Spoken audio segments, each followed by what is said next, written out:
So I'm out here and I'm just getting ready to go do an actual night hike of the pillars again. And I'm kind of pumped. It's a little colder. It's 11 o'clock this time. So hopefully it won't be too busy. It should be nice. So I'm out here. I'm on the trail. It's the paved section for now, so it's not too bad. But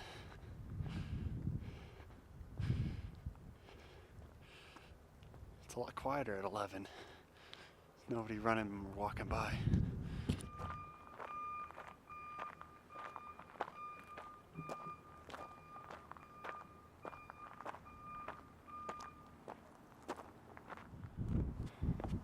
It's a little bit colder up here today than it was last time, but it feels colder. Apparently it's like 41 degrees right now, so it's actually a lot warmer than it was last time. But I'm at the top and it's enjoying it again. It's one of the best night hikes because it's just so close to town, and I got up here in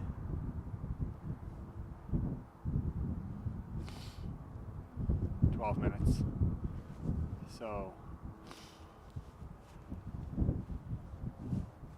it's a really good reward for what you put into it, and just hanging out feels nice. So my dad, just thinking about something my dad said last time I talked to him a few days ago.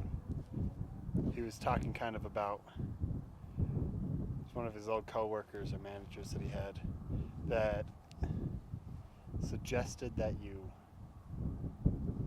need to ask why 5 times to see if something's worth doing. And sitting up here kind of thinking about how that kind of plays into a lot of aspects of their life, a lot of aspects of my life, and how I think it's kind of important to constantly just like ask why. And what I mean by that is, like, if you, let's say I believe one thing, I think it's important to ask, well, why do you believe that thing? And then you have the justification of why. But then why is that justification the case? And I think it's really important to just kind of dig deep on that, and to, over time, really solidify what it is that you believe and why. And I think that helps when you're going to share with somebody else. For instance, if I was having a debate one time, kind of just like about grammatical structure in a sentence with one of my friends, and we debated for like 2 hours on what something meant. And when you really get down to the why, that's kind of when you determine, well, obviously that this is the case. And I think what my dad was saying about asking why 5 times, it's like, why do you believe this? And then why is that the case? And why is that the case after that? I think once you get at least 5 steps down, you're pretty solid. And that way you're able to know pretty well. And I think what I would add to that is that if you ask why those 5 times, and then you realize that maybe one of your whys isn't the case. Like you get down to a point. I think that's a really important stepping stone to then transition, figure out what is the case. What do you actually need to know?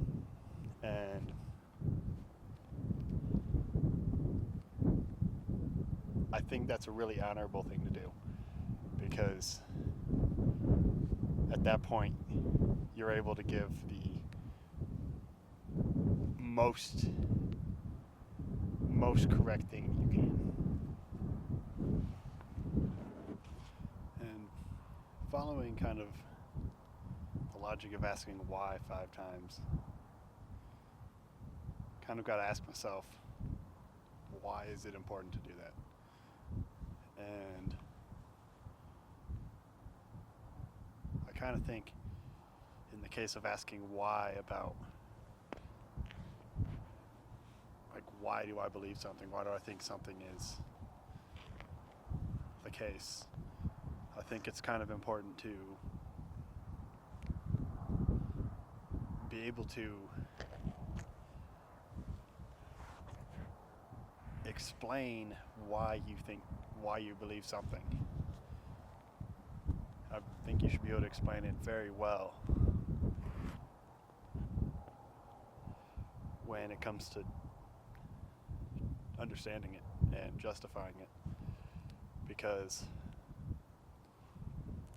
if I could explain something really well, and then my friend could explain something really well, my dad could explain something really well, when we go to have a conversation, then if we differ, we're able to have a much more in-depth discussion and to learn a lot more from each other, rather than just like bickering. So I think there's a lot of bickering in the world, and a lot of it could be changed just by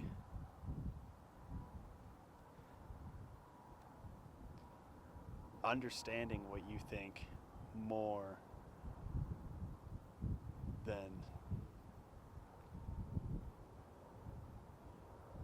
than just trying to throw it out there.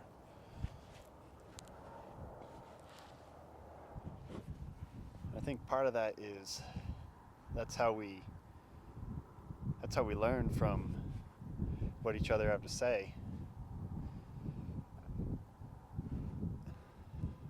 Because one person will say one thing, and then I could disagree.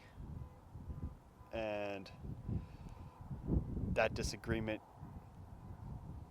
then helps the other person think, well, maybe it's not that way. Maybe it's this way. And then eventually you're able to figure it out. And both people are able to learn from what each other have to say. And I think that's kind of how the world will make progress if we do that more often. Just keep asking why.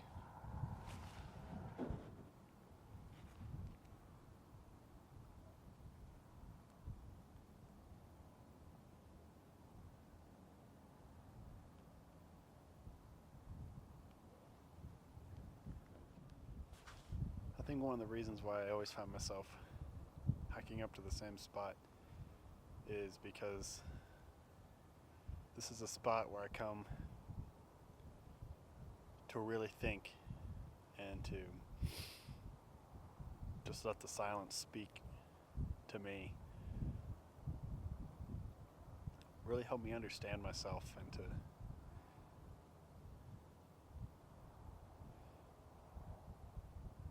help me just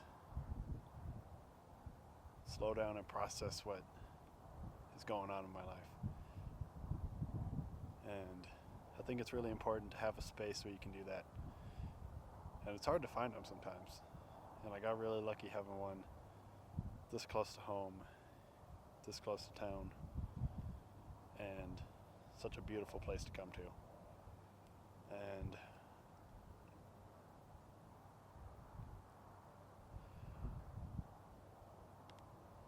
it's really helped me come to understand myself and to just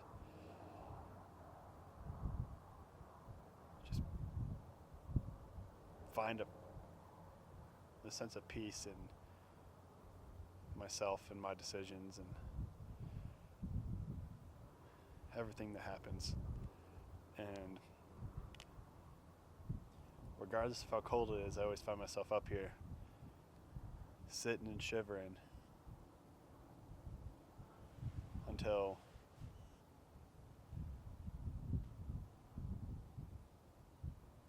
I figure out what's going on, and until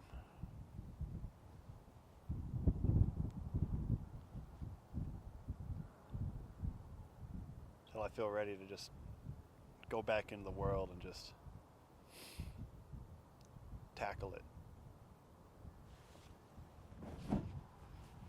Sometimes even places up here aren't perfect because you forget to silence the notifications, and sometimes the trains are really persistent. But I think something that's important about going through life is just doing the best with what you got. And sometimes you realize you forgot to silence your phone, and then it goes off and ruins your concentration. Or sometimes you might realize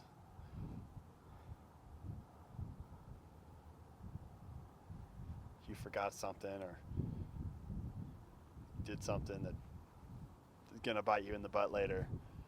But rolling with the punches and just kind of doing your best is, I think, what's the most honorable to do. And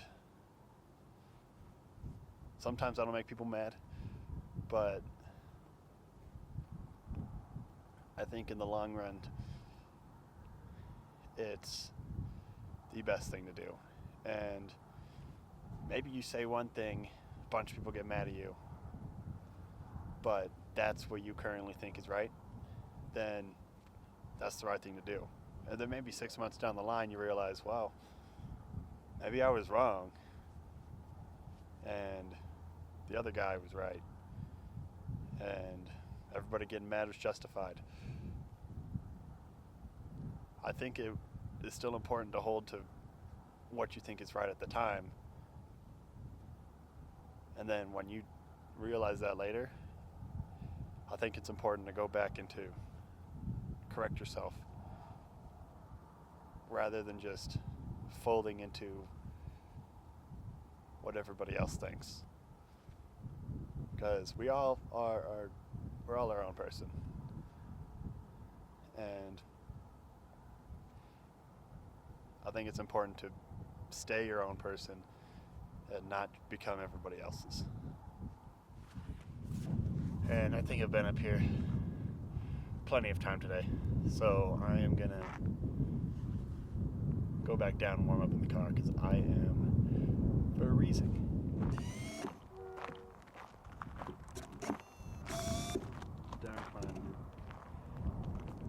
Down climb's always the hardest part, especially because I don't usually do it with a light.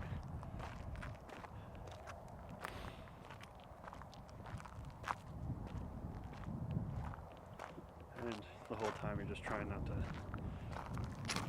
trip and fall on every single tiny rock that's trying to kill you. This is an example of what it usually looks like on my way down.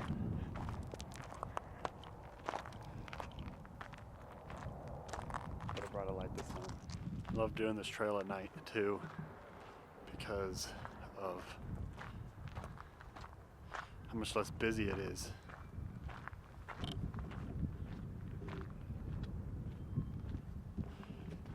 I think I've only had one run-in with somebody when I come after 11, and it's never really been the biggest encounter. whereas during the day it's a lot bigger of a thing. Finally at the end.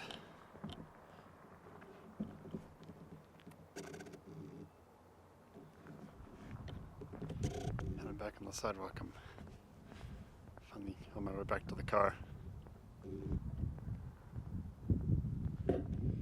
So, back at the car, and one of my favorite parts about doing these night hikes is going through the whole day and then knocking out a pretty quick hike, and the feeling you get in your legs where they've worked all day, then you get back in the car and you just get